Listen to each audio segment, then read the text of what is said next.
ಏನು ಇಷ್ಟೊಂದು ಕಷ್ಟನಾ ಪ್ರೆಗ್ನೆನ್ಸಿ.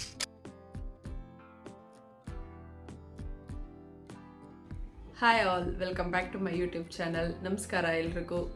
ನಾನು ಇವತ್ತಿಂದ ನಿಮ್ಮ ಜೊತೆ ನನ್ನ ಪ್ರೆಗ್ನೆನ್ಸಿ ಜರ್ನಿನ ಶೇರ್ ಮಾಡಬೇಕು ಅಂತ ಅಂದ್ಕೊಂಡಿದ್ದೀನಿ. ಸೊ ಅದಕ್ಕೋಸ್ಕರ ಪ್ರೆಗ್ನೆನ್ಸಿ ಸೀರೀಸ್ ಅನ್ನೋ ವ್ಲಾಗ್ಸ್ನ ಮಾಡೋಣ ಅಂತಲೂ ಸಹ ಅಂದ್ಕೊಂಡಿದ್ದೀನಿ. ಅದಕ್ಕಿಂತ ಮುಂಚೆ ನನ್ನ ಫಸ್ಟ್ ಟ್ರೈಮಿಸ್ಟರ್ ಹೇಗಿತ್ತು ಆ್ಯಂಡ್ ನಾನು ಪ್ರೆಗ್ನೆನ್ಸಿ ಕನ್ಫರ್ಮ್ ಹೇಗೆ ಮಾಡಿಕೊಂಡೆ, ಅದಾದಮೇಲೆ ಹಾಸ್ಪಿಟಲ್ ವಿಸಿಟ್ಸ್ ಆ್ಯಂಡ್ ಡಾಕ್ಟರ್ಸಿಂದ ನನಗೇನೇನು ಟಿಪ್ಸ್ ಸಿಕ್ತು, ಅದಾದಮೇಲೆ ನಾನು ವಹಿಸಿದ ಪ್ರಿಕಾಷನ್ಸ್, ಇದೆಲ್ಲನೂ ನಿಮ್ಮ ಜೊತೆ ಶೇರ್ ಮಾಡ್ತಾ ಹೋಗ್ತಾ ಇರ್ತೀನಿ. ಸೊ ಇನ್ನೇನಕ್ಕೆ ತಡ, ಬನ್ನಿ ವಿಡಿಯೋ ಸ್ಟಾರ್ಟ್ ಮಾಡೋಣ. ಹೇಳ್ದಂಗೆ ನನಗೆ ಈಗ ಫಸ್ಟ್ ಟ್ರೈಮಿಸ್ಟರ್ ಕಂಪ್ಲೀಟ್ ಆಗಿದೆ, ಅದರ 3 months ಕಂಪ್ಲೀಟ್ ಆಗಿದೆ. ಸೊ ಈ ಪ್ರೆಗ್ನೆನ್ಸಿ ಜರ್ನಿ ಒಬ್ರಿಗಿಂದ ಇನ್ನೊಬ್ರಿಗೆ ತುಂಬಾ ವಿಶೇಷ ಆ್ಯಂಡ್ ವಿಭಿನ್ನವಾಗಿರುತ್ತೆ.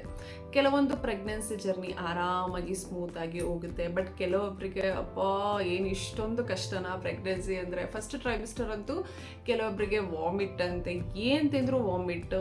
ಸೊ ಪಾಪ ಅವ್ರಿಗೆ ತಿನ್ನೋಕ್ಕೂ ಆಗಲ್ಲ, ನೀರು ಕುಡಿದ್ರೂ ಭಯ, ಹೊರಗಡೆ ಟ್ರಾವೆಲ್ ಮಾಡೋದಕ್ಕೂ ಆಗಲ್ಲ. ಎಲ್ಲಿ ಪ್ರೆಗ್ನೆನ್ಸಿಯಿಂದ ನಾವು ಈಗ ಪ್ರೆಗ್ನೆನ್ಸಿ ಜರ್ನಿಲಿರೋದ್ರಿಂದ ನಮಗೆ ಎಲ್ಲಿ ಈಗ ಏನೇ ತಿಂದರೂ ವಾಮಿಟ್ ಬರುತ್ತೆ, ಅಲ್ಲೋದ್ರೂ ಸುಮ್ಮನೆ ಪ್ರಾಬ್ಲಮ್ಮು ಆ್ಯಂಡ್ ತಲೆನೋವು ಆ್ಯಂಡ್ ತೀರಾ ಸುಸ್ತಾಗೋದು, ಇವೆಲ್ಲನೂ ಕೆಲವೊಂದಷ್ಟು ಸಿಂಪ್ಟಮ್ಸ್ ಇರುತ್ತೆ. ಸೊ ಅದಕ್ಕೇ ಹೇಳೋದು, ಈಗ ನನ್ನ ಒಂದು ಪ್ರೆಗ್ನೆನ್ಸಿ ಜರ್ನಿನ ಇಟ್ಕೊಂಡು ನಿಮ್ಮದು ಅದೇ ರೀತಿ ಇರಬೇಕು ಅಂತ ಯಾವುದೇ ರೂಲ್ಸ್ ಇಲ್ಲ. ನನ್ನ first pregnancy almost 3.5 years back. So ನನ್ನ ಫಸ್ಟ್ ಪ್ರೆಗ್ನೆನ್ಸಿ ಸೆಕೆಂಡ್ ಪ್ರೆಗ್ನೆನ್ಸಿ ತುಂಬಾ ಡಿಫ್ರೆಂಟ್ ಆಗಿದೆ, ಅಂದರೆ ತುಂಬ ಡಿಫ್ರೆನ್ಸ್ ಇದೆ. ಫಸ್ಟ್ ಪ್ರೆಗ್ನೆನ್ಸಿಲಿ ನಾನು ಏನೇ ತಿಂದರೂ ವಾಮಿಟ್ ಆಗ್ತಿತ್ತು, ಸೆಕೆಂಡ್ ಪ್ರೆಗ್ನೆನ್ಸಿಲಿ ಯಾವ ವಾಮಿಟ್ ಇಲ್ಲ, ಏನೋ ಇಲ್ಲ, ಏನೇನೇ ತಿಂದರೂ ಅರಗಿಸ್ಕೊಳ್ಳೋಂಥ ಶಕ್ತಿ ಥ್ಯಾಂಕ್ ಗಾಡ್ ನಮಗೆ ದೇವ್ರು ಕೊಟ್ಟಿದ್ರು. ಸೊ ನನಗೆ ಈ ಸೆಕೆಂಡ್ ಪ್ರೆಗ್ನೆನ್ಸಿಲಿ ಯಾವುದೇ ಥರದ ವಾಮಿಟ್ ಆಗಿಲ್ಲ ಆ್ಯಂಡ್ ವಾಮಿಟಿಂಗ್ ಸೆನ್ಸೇಷನ್, ಆ ಫೀಲಿಂಗು ಇನ್ನೇನು ವಾಮಿಟ್ ಬಂದುಬಿಡುತ್ತೆ ಅನ್ನೋ ಥರ ಯಾವುದೇ ಫೀಲಿಂಗ್ ಇರಲಿಲ್ಲ. ಸೊ ನನ್ನ ಸೆಕೆಂಡ್ ಪ್ರೆಗ್ನೆನ್ಸಿ ನನಗೆ ಯಾವಾಗ ಕನ್ಫರ್ಮ್ ಮಾಡಿಕೊಂಡೆ, ನೆಕ್ಸ್ಟ್ ಡಾಕ್ಟರ್ ವಿಸಿಟ್ಸ್ ಏನು ಮಾಡಿದೆ, ಅದಾದಮೇಲೆ ಅವ್ರು ನನಗೆ ಕೊಟ್ಟಂತಹ ಮೆಡಿಸನ್ಸ್ ಆ್ಯಂಡ್ ರೆಫರ್ ಮಾಡಿದಂತಹ ಸ್ಕ್ಯಾನ್ಸ್, ಬ್ಲಡ್ ಟೆಸ್ಟ್ ರಿಪೋರ್ಟ್ಸ್, ಇವೆಲ್ಲ ನಾನು ನಿಮ್ಮ ಜೊತೆ ಶೇರ್ ಮಾಡ್ತೀನಿ, ಜಸ್ಟ್ ನಿಮಗೆ ಒಂದು ನಾಲೆಡ್ಜ್ ಸಿಗಲಿ ಅಂತ.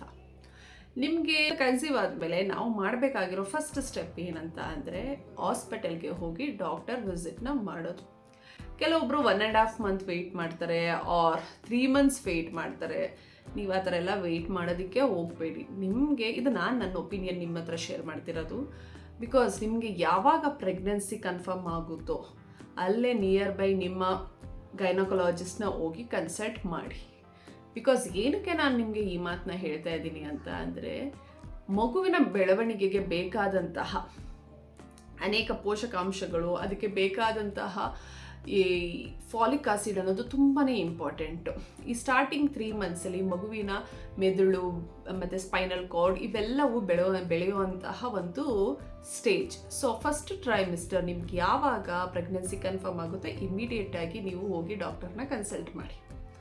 ಅವರು ನಿಮಗೆ ಕೇಳ್ತಾರೆ ಯೂರಿನ್ ಟೆಸ್ಟ್ ಆಗಿದೆಯಾ, ಓಕೆ. ಅದಾದಮೇಲೆ early scanning, early pregnancy scanning and blood test ಇವೆಲ್ಲ ಬರ್ಕೊಡ್ತಾರೆ. ಬ್ಲಡ್ ಟೆಸ್ಟ್ ಅವ್ರು ಯೂಶ್ವಲಿ ಬರ್ಕೊಡೋದು ಮಗುದು ಹಾರ್ಟ್ ಬೀಟ್ ಬಂದಮೇಲೆ. ಬಟ್ ನೀವೇನಕ್ಕೆ ನಾನು ಡಾಕ್ಟರ್ನ ಕನ್ಸಲ್ಟ್ ಮಾಡಿ ಅಂತಿದ್ದೀನೋ, ನಿಮಗೆ ಬೇಕಾದಂತಹ ಮೆಡಿಸನ್ ಫಾಲಿಕ್ ಆ್ಯಸಿಡ್ ನೀವು ತೊಗೊಬೇಕು. ಸೊ ಅದು ನಿಮ್ಮ ಮಗುವಿಗೆ ಬಹಳ ಮುಖ್ಯವಾಗಿರುತ್ತೆ. ಆ ಫಾಲಿಕ್ ಆ್ಯಸಿಡಿಂದ ಮಗುವಿನ ಅಂಗಾಂಗಗಳಿಗೆ, ಬೆಳವಣಿಗೆಗೆ ಅದು ತುಂಬಾ ಹೆಲ್ಪ್ ಮಾಡುತ್ತೆ. ಓಕೆನಾ? ಇದಕ್ಕೋಸ್ಕರ ನಾನು ಡಾಕ್ಟರ್ನ ಕನ್ಸಲ್ಟ್ ಮಾಡಿ ಅಂತ ಹೇಳ್ತಾ ಇರೋದು.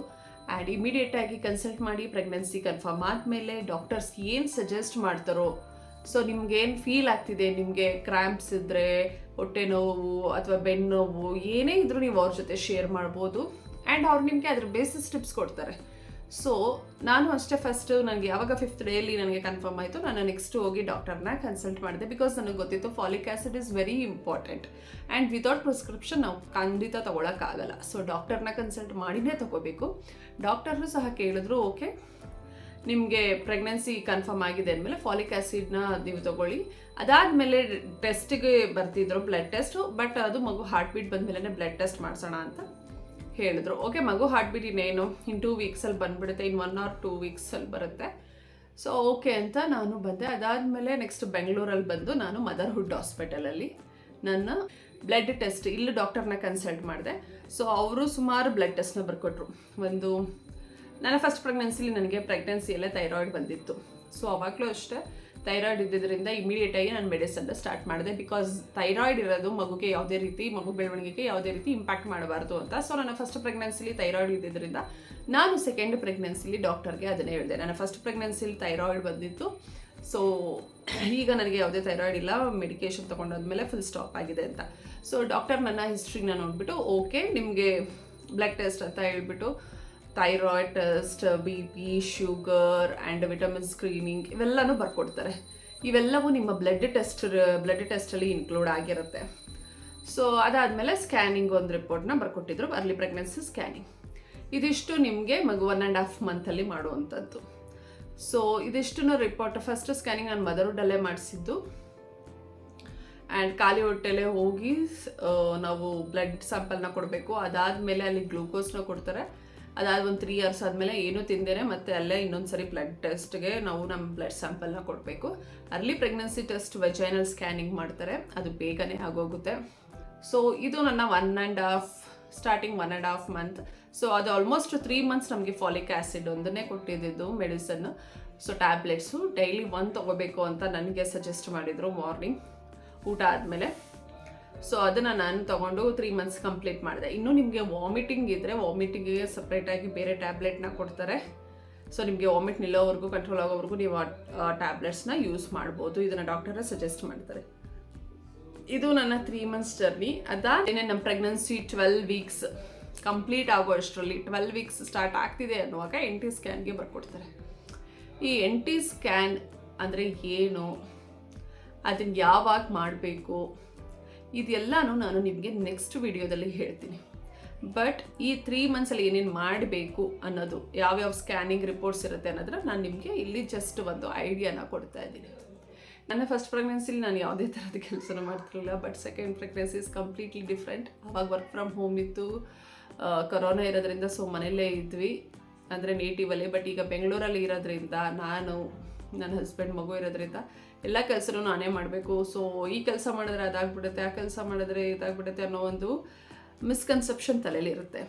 ಸೊ ಅದಿದ್ದಾಗ ನೀವು ಡಾಕ್ಟರ್ಸ್ ಜೊತೆ, ನಾನು ಅಷ್ಟೇ ಡಾಕ್ಟರ್ಸ್ ಜೊತೆ ಎಲ್ಲನೂ ಕೇಳಿದ್ದೆ. ನಾನೀಗ ಕಸ ಗುಡಿಸ್ಬೋದಾ, ಬಗ್ಬೋದಾ, ಕೂತ್ಕೊಬೋದಾ, ಕೂತ ಮೇಲೆ ಎದೊಳ್ಬೋದಾ, ಈ ಥರ ಸುಮಾರು ಕೆಲಸಗಳಿರುತ್ತೆ, ಮಾಡ್ಬೋದಾ ಅಂತ, ಎಲ್ಲನೂ ಮಾಡ್ಬೋದು ಅಂತ ನನಗೆ ಹೇಳಿದರು. ಬಿಕಾಸ್ ನನ್ನ ಪ್ರೆಗ್ನೆನ್ಸಿ ನಾರ್ಮಲ್ ಆಗಿ ಇರೋದ್ರಿಂದ ಯಾವುದೇ ಕಾಂಪ್ಲಿಕೇಶನ್ಸ್ ಇರಲಿಲ್ಲ ಅನ್ನೋದ್ರಿಂದ ಸೊ ನಾರ್ಮಲ್ ಆಗಿ ಮಾಡ್ಬೋದು ಅಂತ ಹೇಳಿದ್ರು. ಬಟ್ ಯಾವುದೇ ಭಾರವಾಗಿರೋ ಪದಾರ್ಥಗಳನ್ನ ಎತ್ತಕ್ಕೆ ಹೋಗಬೇಡಿ ಅಂತ ಅಂದಿದ್ರು.